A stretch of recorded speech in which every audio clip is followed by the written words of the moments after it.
All right. So what does this mean for you? Well, let me tell you one thing, and we'll get deeper into this. If you do not properly manage going forward, if you do not properly manage your relationship with the bank, then let me tell you exactly what that's going to look like. Okay. It's going to look like you.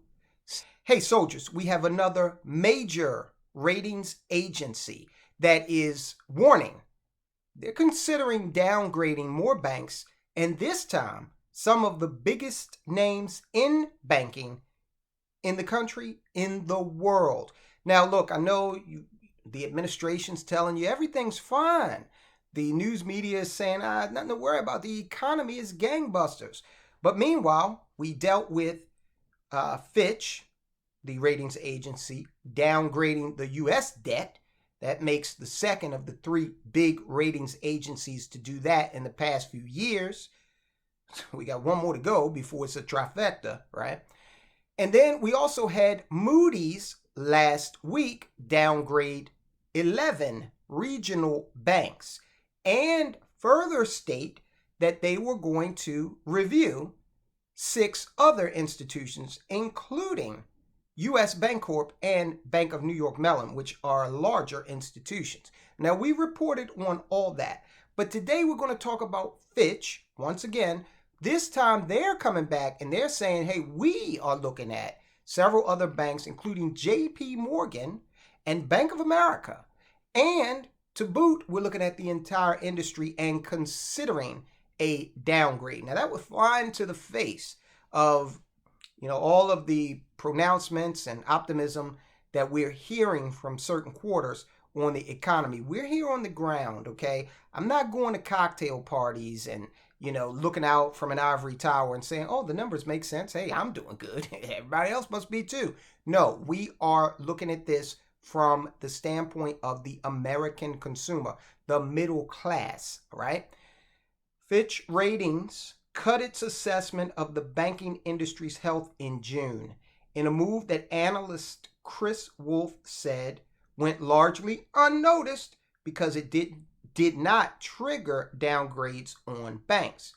But another one-notch downgrade of the industry score from AA- to A+ would force Fitch to reevaluate ratings on each of the more than 70 U.S. banks it covers, right? So see, they being the banks, cannot be rated higher than their industry. So if they downgrade the industry, then the banks would have to be downgraded as well, the banks within the industry that they cover.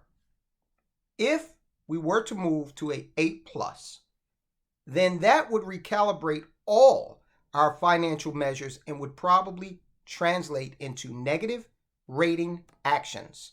All right, so what does this mean for you? Well, let me tell you one thing, and we'll get deeper into this. If you do not properly manage going forward, if you do not properly manage your relationship with the bank, then let me tell you exactly what that's going to look like, okay? It's going to look like you standing up once the music stops and not having a chair to sit in, all right?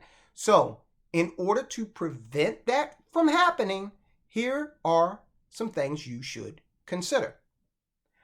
First of all, you need to, this isn't, 1980 anymore. You just can't trust that your money's okay in the bank and just walk away. And no, you have to be an active participant in your financial future and your journey toward financial independence. So you have to know, in this instance, what is my bank's exposure to commercial real estate? Because we've shown you how all throughout the country, big time Class A office buildings are, some of the owners on these are just giving the keys back, as was the case in San Francisco we covered with the hotels. Some are selling for almost 70% less, as we covered with the 2 office buildings, Class A space in Baltimore. So if you're not familiar with how real estate is priced, it's based on comparable sales. So if 1 East Pratt Street sells for $55 billion less than it did in 2018, which actually happened in Baltimore, then that means at 3 East Pratt Street, if it's a comparable building, it's an office space with parking, blah, blah, blah, probably is not going to fare much better. So you see how that has a ripple effect. Now, what if your bank holds the note on a lot of those properties? What do you think that's going to look like for their bottom line? A Fitch ratings analyst warned that the U.S. banking industry has inched closer to another source of turbulence: the risk of sweeping rating downgrades on dozens of U.S. banks that could even include the likes of J.P. Morgan Chase. The ratings agency cut its assessment of the industry's health in June, a move that analyst Chris Wolf said went largely unnoticed, as we said a moment ago. But he goes on to point out the credit rating firms relied upon by bond investors have roiled markets lately with their actions.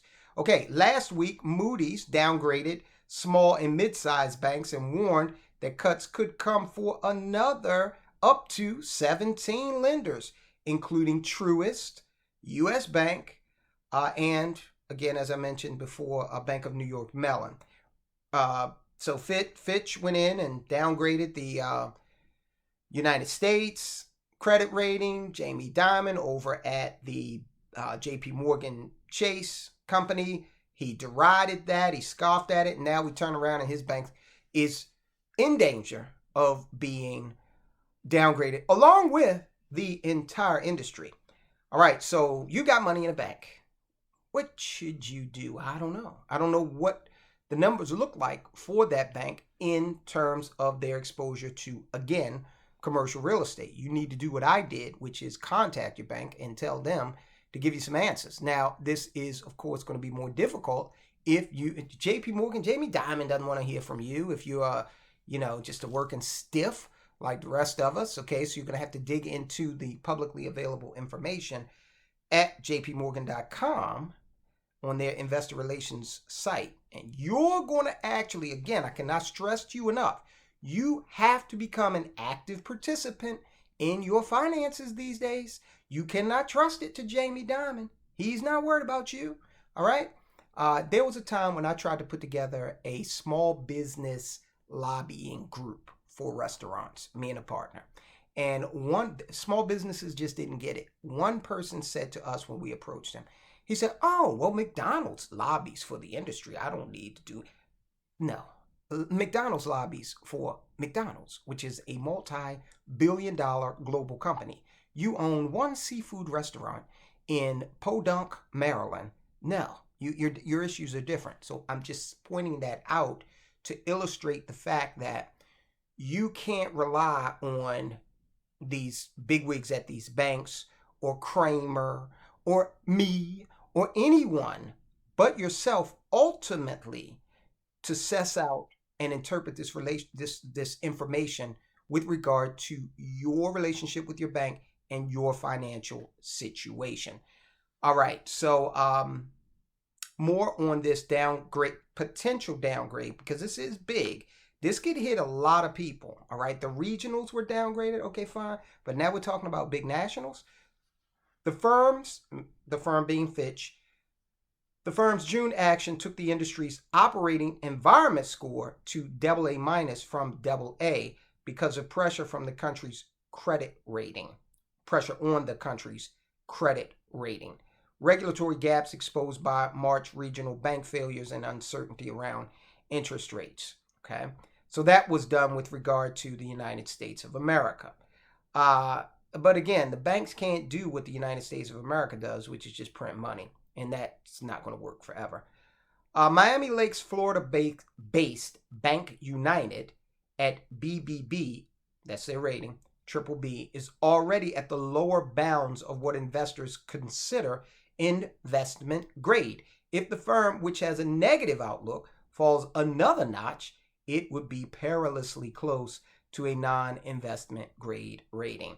All right, so you need to take a look at these publicly traded banks, and that will also give you a gauge into their health. Remember, Silicon Valley Bank, the stock dropped precipitously before the end was near. I personally don't see why anyone would have more than 3 months worth of expenses in any bank because you're invested in dollars. Look at the interest rate that they're giving you. Okay, do the rule of 72 on it. 72 divided by 1%, by 1 rather, the representation of 1%. So 72 divided by 1 equals 72. It's going to take your money 72 years to double.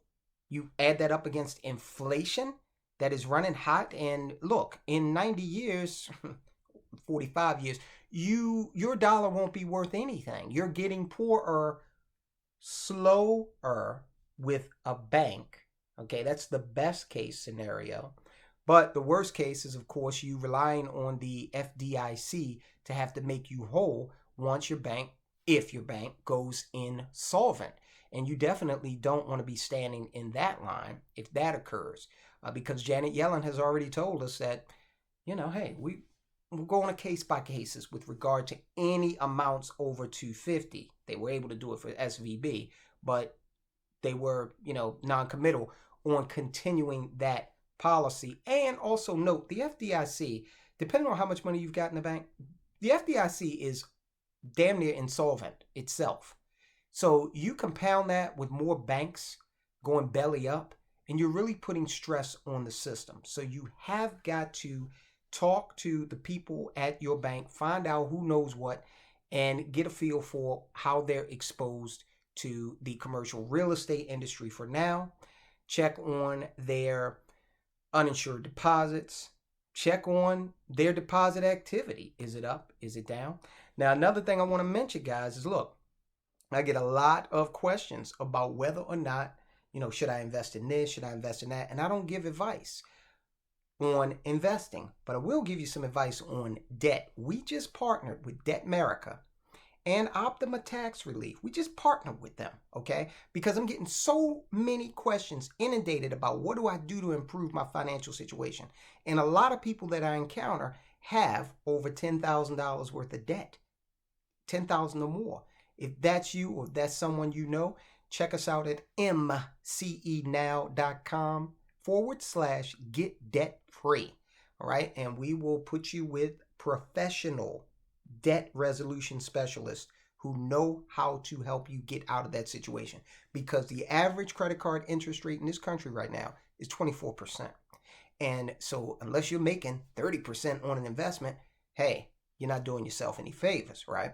So seriously consider getting out of debt. You don't want to, as we go into this financial turmoil, and this is it's cyclical, it happens, okay? We just got to come out of it on the other side in a better financial position, and we can do that, especially if you have $10,000 worth of debt or more. So these banks are definitely looking at some rocky weather here. I will keep you posted on what I'm doing with relation to the small bank that I'm invested, well, not invested in, but have a little bit of money in, nothing right home. If I lost it, they wouldn't, I'm not going to go up to the 20th floor of the, First National building and, do anything rash. All right.